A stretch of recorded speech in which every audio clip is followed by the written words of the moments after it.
방금 맞췄어. 바로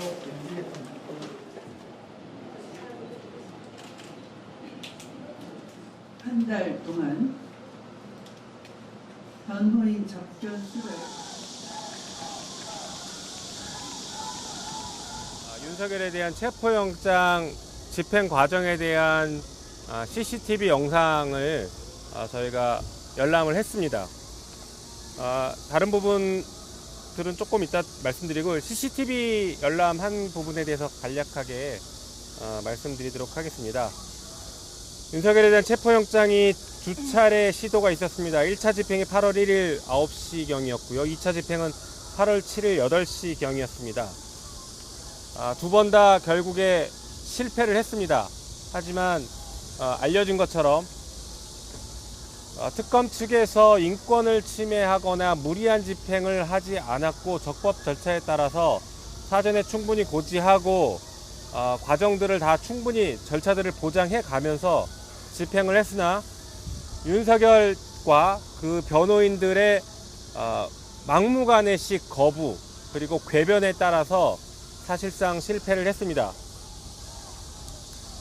먼저 1차 집행 같은 경우에는 알려진 것처럼 윤석열이 속옷 차림으로 누워서 집행을 거부하면서 나에게 강제력을 행사할 수 없다 라고 강력하게 반발을 했습니다. 그러면서 몸에 손대지 마라 라고 하거나 변호인을 만나겠다 라고 하는 등 반말 위주로 집행을 거부하면서 저항을 했습니다. 그 다음에 2차 집행 8월 7일의 2차 집행의 경우에는 역시 집행을 시도하려고 할 때 이미 속옷 차림으로 자리에 앉아서 성경책으로 보이는 책을 읽고 있으면서 집행을 거부했습니다. 다시 말해서 1차, 2차 두 번 다 속옷 차림으로 집행을 거부한 게 맞습니다. 그래서 2차 집행 때 출정과장이 옷을 입고 나와라 라고 하니 계속 내가 거부하는데 어떻게 집행을 하겠냐 라는 이유로 그런 발언으로 계속 거부를 했습니다. 그러면서 변호사를 불러달라고 해서 출정과장이 한때 대통령이셨던 분이 이렇게까지 하시냐 라고까지 얘기했는데도 불구하고 계속 거부했습니다. 그리고 출정을 위해서 나오는 과정에서 윤석열은 변호인을 만나겠다라고 계속 버텼고 그래서 출정과장 사무실에서 변호인과 잠시 면담을 진행했습니다. 그런데 면담이 끝난 이후에도 변호인들이 퇴거하지 않고 퇴거 불응하면서 윤석열의 강제집행, 체포영장 강제집행을 계속 방해하고 궤변을 늘어놓으면서 오히려 교도관들을 협박했습니다. 교도관들에게 강제력을 행사하는 것은 위법이다 라고 하면서 법적 조치를 취하겠다라고 협박을 했습니다. 물론 윤석열 역시 같은 맥락으로 궤변을 늘어놓으면서 교도관들에게 협박 그리고 특검 쪽에도 협박을 했습니다.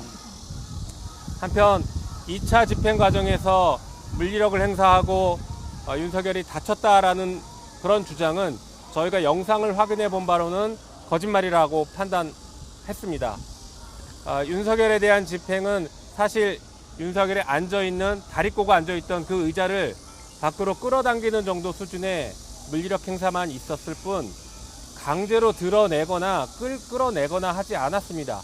그런데 윤석열 스스로가 갑자기 의자에서 땅바닥으로 내려앉고 주저앉아서 집행을 거부한다라는 입장만 계속 반복적으로 얘기를 했고 결과적으로 집행 불능으로 최종 정리가 되니 혼자 스스로 일어나서 변호인 쪽에 걸어가는 모습까지 영상에 확인이 됐습니다.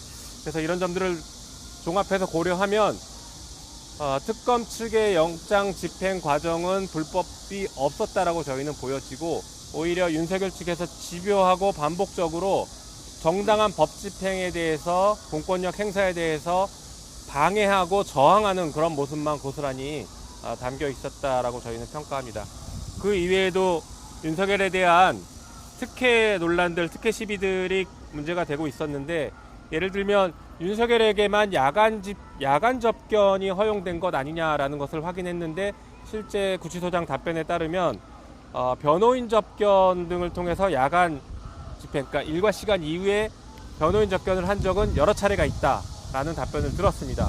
그리고 이런 식의 야간 접견을 하려면 구치소장의 허가가 있어야 되는데 당시 구치소장이 이런 내용들을 허가했다라는 답변까지 들었습니다.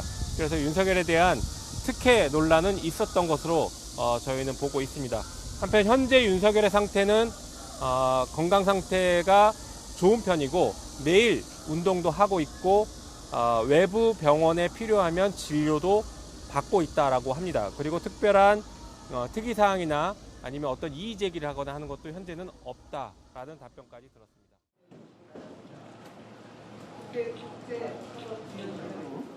법치를 무시하고 부끄러운 모습을 연출하는 등 와는 다른 변호인 접견 혜택 등 특혜를 받고 있다는 제보가 저는 사실 대학교 4학년 때